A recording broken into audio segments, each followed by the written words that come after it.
Chers amis, Shalom Uvracha, Beshem Hashem, Naaseh, Venatzliach, Bezrat Hashem, nous sommes aujourd'hui le mercredi 15 du mois de février, ou fera une Kaf Dalet du mois de Shvat. Shiur anonyme, acheté pour l'élévation de l'âme de Eric Aaron Ben Vivian Chaya, ou Aaron, à mon avis c'est Aaron, Ben Vivian Chaya, Roi Hashem, Tenachenu, Began Eden, Elion, Lechol Asher Chuvim, Imo Bichlal, Alachim, Vesilochot Bechen, Yerason Maramen. Il raconte que le mérite de l'étude du Rabbi Chaim Ben Attar du Orach Chaim HaKadosh, Yalet Nishmato, Kezor Arakia, Bezrat Hashem, dans les sphères célestes, et qui donne beaucoup de consolation à toute sa famille. On commence tout de suite notre shiur avec Rabbi Chaim Ben Attar à propos de la paracha de la semaine, duquel il est dit ici, Uvechol asher amarti alechem tishameru. Alors ici, la ponctuation est très très importante, c'est pour ça que je m'efforce de bien la prononcer. Uvechol asher amarti. Et de tout ce que je vous ai dit Hachem au peuple d'Israël, alechem, okay. Eh bien, par le biais de Moshe Rabbeinu, bien sûr, tishameru, vous-même, tishameru, vous le garderez. Rabbi Chaim Ben Attar, il pose une question à propos de ce verset, un tant soit peu ambigu. Pourquoi ambigu? Vous allez le comprendre tout de suite en hébreu. Arek kavanat Torah b'pasuk ze, l'intention de ce verset-là.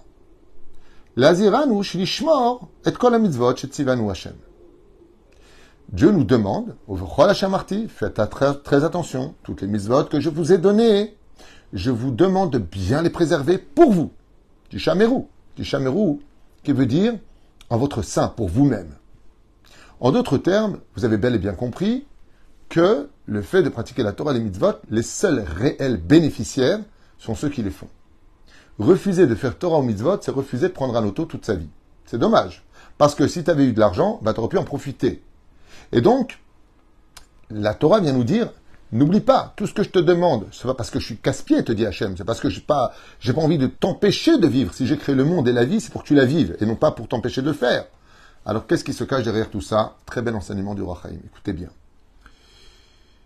Minaraoui ayalichtov. En hébreu, normalement, on aurait dû lire Ubechol asher amarti alechem, de tout ce que je vous ai dit, tishmoru, vous le garderez. Donc, les mitzvot et la Torah, vous les garderez. Et non pas tishameru.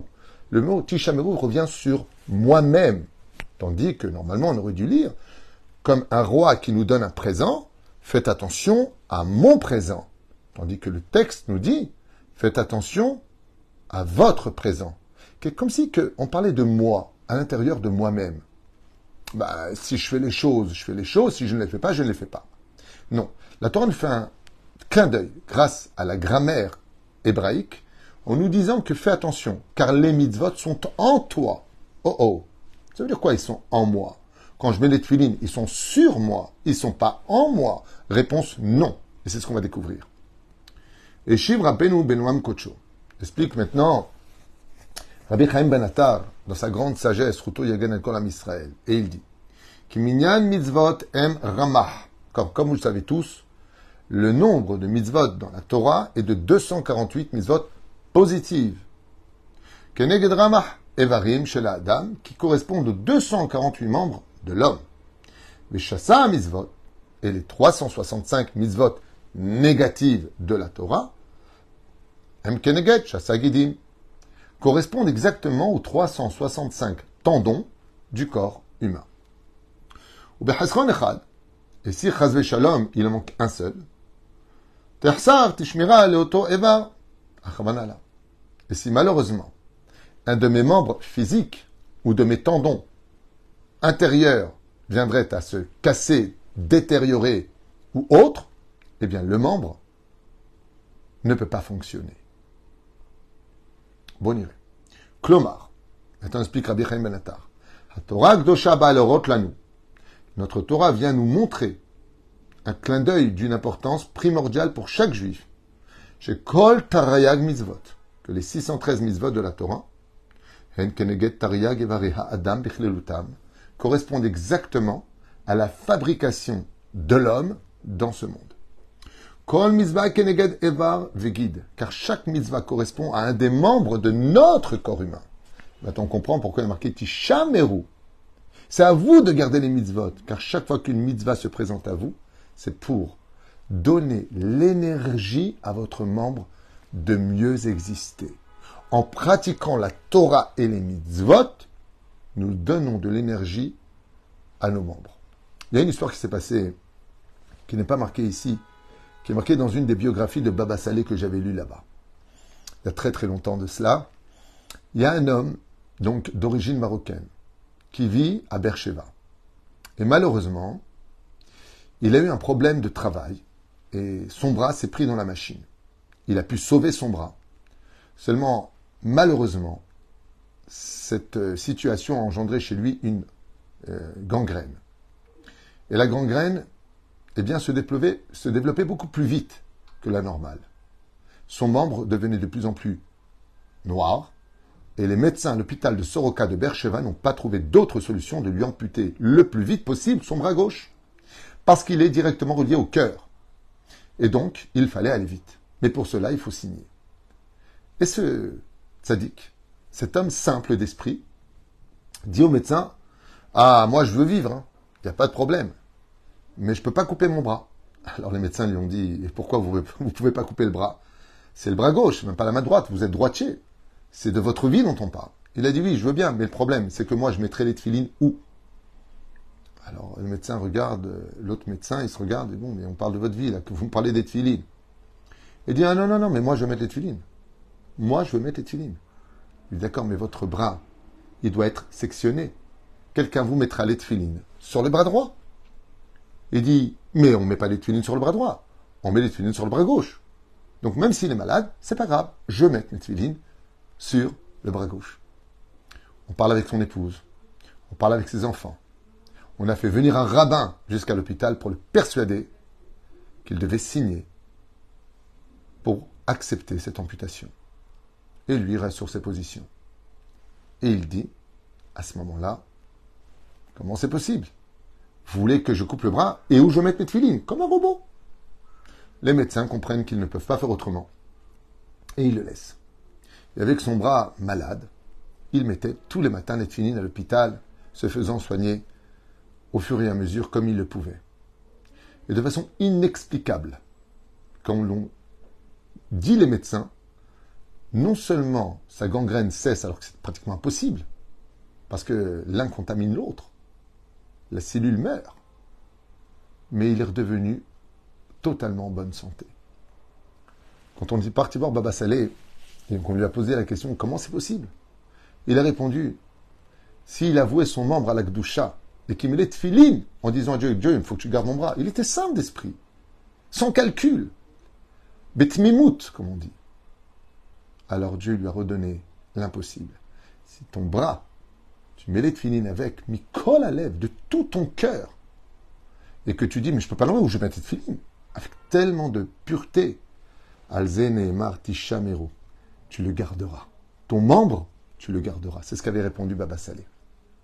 Ce que lui a fait, il pouvait le faire. Nous, on n'a pas son niveau. Lui, il pleurait, il dit, mais moi, je ne peux pas couper mon bras, où je vais mettre mes tefilines. Il était simple, il dit, Hachem, ils sont fous, ils veulent me couper le bras. Mais tu as un problème de danger, de mort. Oui, mais où je vais mettre mes tefilines? Et Baba Saleh a répondu exactement ce qui est marqué ici. Il leur a dit, quand on met les tefilines de tout son cœur, les mitzvot font vivre nos membres. Ce ne sont pas nos membres qui font vivre les mitzvot.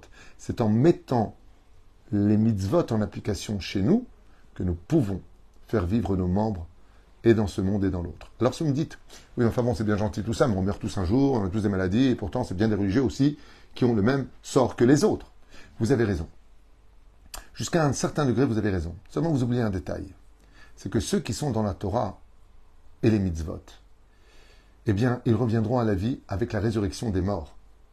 Parce que même si tu ne vois pas dans ce monde les résultats, à proprement dit, de nos membres, qui sont en bonne ou moins bonne santé, il n'en est pas moins que celui qui a sanctifié ses membres dans l'accomplissement de la Torah et des mitzvot, leur a donné l'énergie suffisante pour revenir à la vie, à l'image de cette cellule qui était morte et qui est revenue à la vie, sous les yeux de témoins oculaires, comme vous l'avez bien compris, qui ont vu un miracle inexplicable.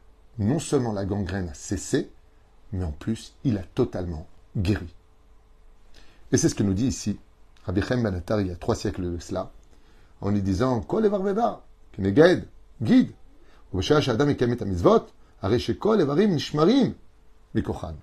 Et donc, il nous dit bien ici que la meilleure façon de préserver nos membres, c'est de leur donner les mitzvot qui leur correspondent. Et la reine, il y a une question qui se pose. Vous savez que le roi Salomon avait écrit le livre des Refuot, c'est-à-dire qu'il avait écrit le livre de chaque mitzvah qui correspond à chaque membre. C'était magnifique. Tu étais malade d'un membre, bah, tu faisais la mitzvah bien comme il le fallait, tu guérissais automatiquement puisque c'est ce qu'on vient d'étudier à l'instant. Mais aujourd'hui, on ne sait pas qui est quoi, et on ne sait pas quoi est qui. Mais on sait une chose, c'est que l'étude de la Torah équivaut à toutes les mitzvot de la Torah. Ce qui fait qu'il n'y a pas mieux que l'étude de la Torah pour guérir de toutes ces maladies. Sachez-le, ne le prenez pas à la légère. Il faut simplement y adhérer et y croire. Et si vous êtes une femme en disant, alors moi je suis malade, comment je fais? Alors moi je ne peux pas étudier la Torah. D'abord tu peux faire des télim, tu peux emmener tes enfants à étudier la Torah. Et c'est un mérite suffisant pour dire à Hachem, par le mérite de l'étude de mes enfants, de mon mari, de mon père, ou alors le fait de soutenir un avraire, même avec 50 shekels par mois, en disant, regarde, moi je ne sais pas quelle est la maladie qui correspond à quelle mitzvah, ni quelle mitzvah correspond à une maladie. Je vais déjà faire en tant qu'épouse, en tant que femme, en tant que jeune fille, en tant que grand-mère, ce que j'ai à faire. Ce que je dois avoir, je vais le faire. Mais comme je voudrais guérir, combien on paye le dentiste? Combien on paye de médicaments? Combien on paye de médecins? On paye la Torah. Et vois ce que ça donne. Overol Asher Amarti Alechem. Et la suite du verset nous dit, et tout ce que je vous ai dit, Dainu mitzvot à Torah, tishameru. Vous la préserverez. Vous vous préserverez à travers les mitzvot.